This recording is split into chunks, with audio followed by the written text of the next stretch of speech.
Agarang binisita ni Senador Ramon Bong Revilla Jr. ang mga biktima ng malawakang sunog nitong Sabado sa Tondo, Manila.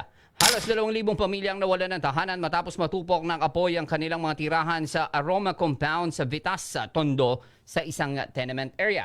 Agad na dumalaw sa mga evacuation center si Revilla kung saan pansamantalang nananatili ang mga apektado ng sakuna. Nagdala ang mambabatas ng libo-libong food packs, hot meals, bottled water at mga tsinelas para makatulong sa mga labis na nangangailangan ng mga nasunugan. Ayon kay Revilla, kapag may insidente ng sunog o kalamidad, ay sinisiguro nito na nahahatira ng mga biktima ng agarang tulong.